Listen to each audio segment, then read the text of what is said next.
Alright, YouTubers, Shaner the Trainer here with your message today. So, a little educational moment.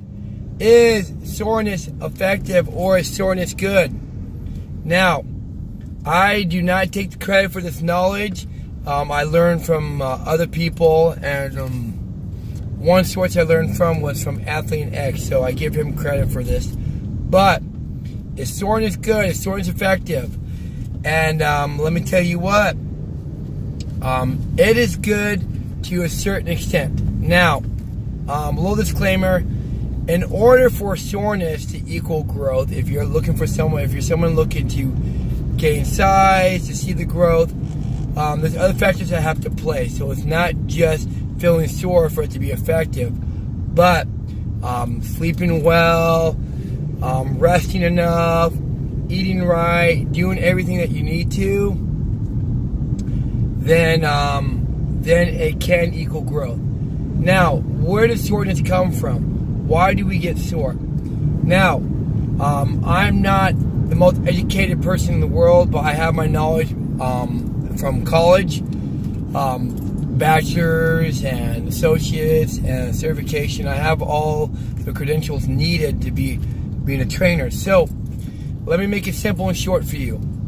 Okay, soreness comes from the contraction of your muscle. Now, your muscle, or the muscle belly, it comes from contraction, meaning from the exercise. Now, meaning that you are tensing up the muscle belly, which is the main portion of the muscle. Now, in order for it to get effective soreness from it, it mainly comes from what I learned, that comes from the eccentric motion. Now, I'm doing this video because I learn best from teaching others. And so I had learned this in college and then just reviewed from another YouTuber about what soreness is, where it comes from.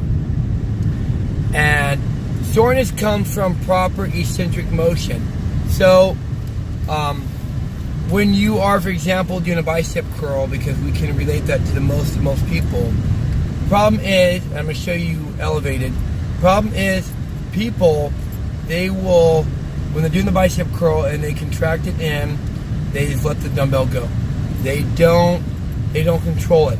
So most of your effective soreness training is going to come from you controlling the weight on the eccentric, which is, very simply put, the easiest part. So if you're curling, when you're bringing it back down, so when you're going back to the start of the exercise and you're slowing it down to the point that you're causing more contraction through that phase, then that's when you're breaking down the muscle. So soreness comes from breaking down the muscle tissue with small tears, not big tears. When you go too far and damage the muscle from bigger tears, that's when you've overtrained. So the idea is that you do small microscopic tears in the muscle to break it down during your contractions, through your eccentric, through your concentric motion as well too, but mainly through eccentric, where when you're focusing on eccentric training, and you're really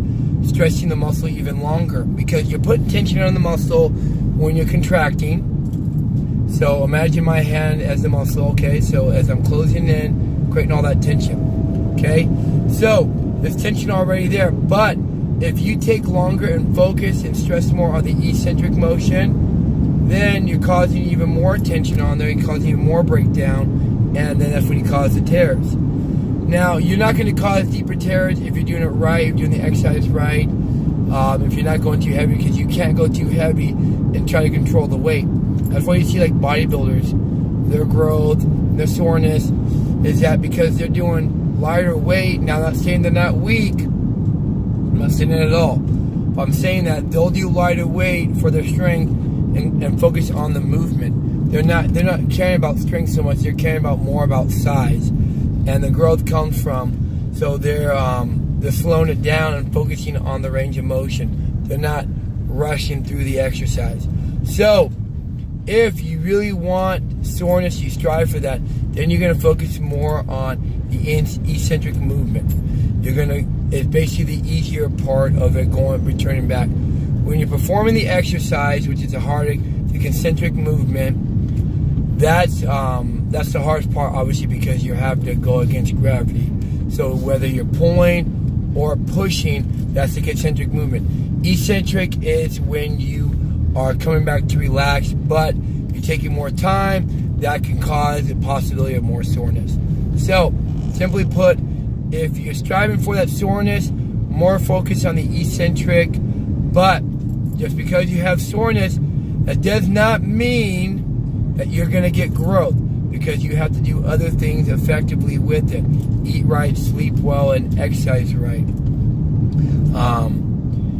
Soreness can be good though, because as you are trying to stress the muscle out and you want to see if you're adapting, you want to progress from the adaptation phase. So you can have soreness. It's good. That means you are making progress, challenging the body, because if you can make yourself sore, then you might be focusing more on the eccentric, which will help, because you're also going through a stabilization phase, trying to control the weight through the eccentric. You're going to have more stabilizing factors in play. So,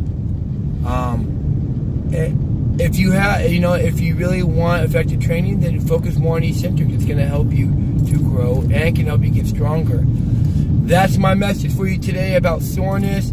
Check it out. Please like, subscribe, and comment below, and we'll go from there. You guys are awesome. Have yourself a wonderful day. I'll see you guys later.